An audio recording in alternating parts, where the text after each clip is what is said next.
লোকসভা নির্বাচনের দিন এখনও ঠিক হয়নি, আর তার আগে নির্বাচনী প্রচারে নেমে পড়ল জয়দেবের পৌষ সংক্রান্তির মেলায়। দুর্গাপুর ও বীরভূমের বিজেপির রাজনৈতিক কর্মীদের দেখা মিলল শিবপুরের কাছে অজয় নদীর পাড়ে টেন্ট খাটিয়ে জয়দেব কেঁদুলি মেলায় আসা পুণ্যার্থীদের প্রধানমন্ত্রী নরেন্দ্র মোদীজির ক্যালেন্ডার ও নরেন্দ্র মোদীর 9 বছরের সেবা ও গরিব কল্যাণ বিষয়ে পত্রিকা পুণ্যার্থীদের মধ্যে বিলি করতে দেখা যায়।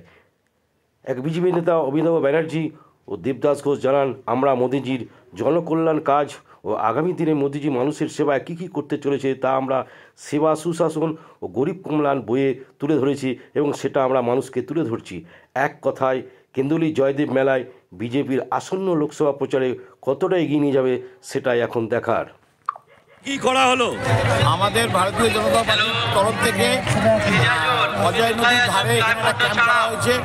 প্রধানমন্ত্রীর যত রকমের নতুন যোজনাগুলো এসছে, গ্রাম বাংলার মানুষ যাতে পায় সেই যোজনাগুলো, তার জন্য তাদেরকে লিফলেট সমেত এবং প্রধানমন্ত্রীর এই বছরের নতুন ক্যালেন্ডার সমেত সবাইকে দেওয়া হচ্ছে।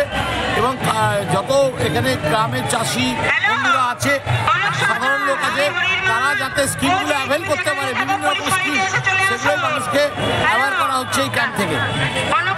জয়দেব মেলা উপলক্ষে আমাদের বিজেপি থেকে যে স্টল করা হয়েছে আমাদের মোদীজি প্রচারের জন্য। আচ্ছা, এটা কোথা থেকে করেছেন আপনারা? কোন ব্লক?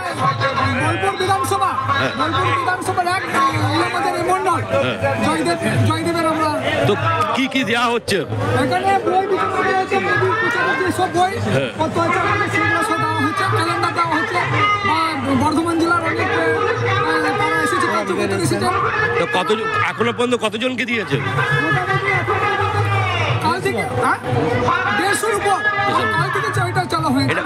কদিন চলবে? হ্যাঁ, এখন 3 দিন চলবে, আজকে 15-16, 17 তারিখ পর্যন্ত চলবে। আপনার নাম? আমার নাম দেবদাস ঘোষ। আপনি? আমি বোলপুর মন্ডলের সম্পাদক।